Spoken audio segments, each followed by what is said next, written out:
I'm Ruhee Maknojia, and the exhibition on view is called Fabricating Authenticity. This particular exhibition, I was really interested in this idea of how decorative arts are framed in the museum space. Why do certain objects and things end up in the museum?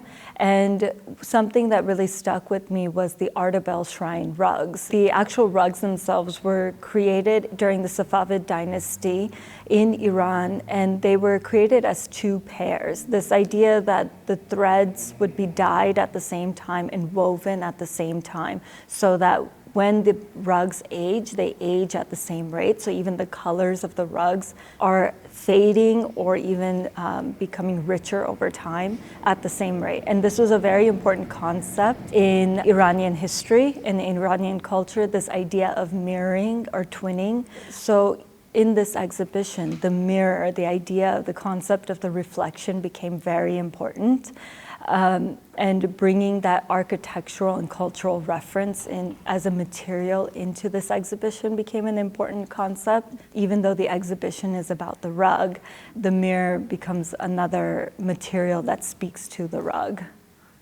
Over time, the shrine for which the rugs were built needed repairs, so the custodians of the building sold it to a carpet dealer. The carpet dealer worked to take the threads from one rug and repair the other rug with it. Both of the rugs ended up at the Victoria Albert Museum, and eventually the Victoria Albert Museum sold the rug that was in disrepair to an American businessman. That American businessman then donated it to LACMA.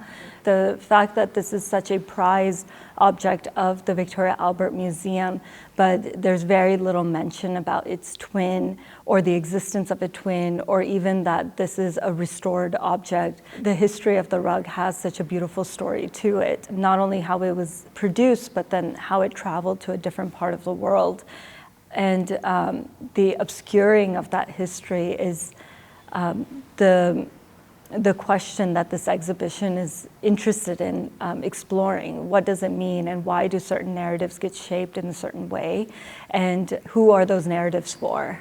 The framed works, they were kind of the start of where this show began. I basically took rugs and I was like, okay, pulling the threads from one rug and using it for the other, and this idea of repair. So it started from a very literal form. I'm often thinking about them as small sketches to the larger exhibition.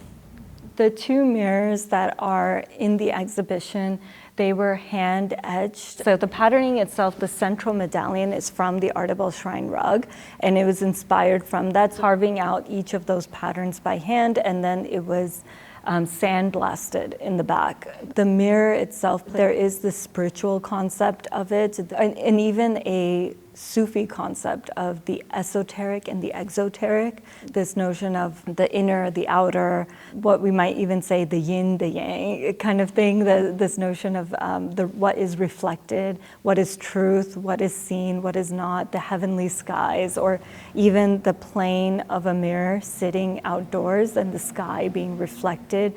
I often think about like my own body and role of being in the geographical space that I'm in. So what does it mean for me to walk into a space, for this exhibition to be in Austin? And we're then talking about the museum, a museum that sits in London, another museum that sits in LA. And so this notion of what is being reflected when I look down at this object, it's like there's all these layers that is being reflected back at me. Within the central medallion, there's like these two shapes that hang off, and those are lanterns within the rug pattern. So the lanterns are supposed to evoke that sense of light, and so the mirror in reference to that motif that comes through in the rug itself. It becomes a reflection of light, and mirror themselves is all about light. I mean, the thread is definitely a major concept for my work, this notion that things are connected. Anything that deals with the decorative arts, so much of it sits on the plane of make-believe, narrative, storytelling, framing an object and elevating it to a place of mystique. The thread is about that delicate line. Sometimes there is a desire for only truth or like this clean understanding of truth, but I think the beauty of life, or in the beauty of living, the beauty of moving through history, is about the space of in between, where it's not always about the full truth and it's not always about making everything up, but it sits between that. It's more about how something is framed and contextualized and talked about, and what is included and what is disregarded. Even the color plays an important role. This notion of mirror, water, the reflecting pool that reflects the sky, and that color blue is so attached.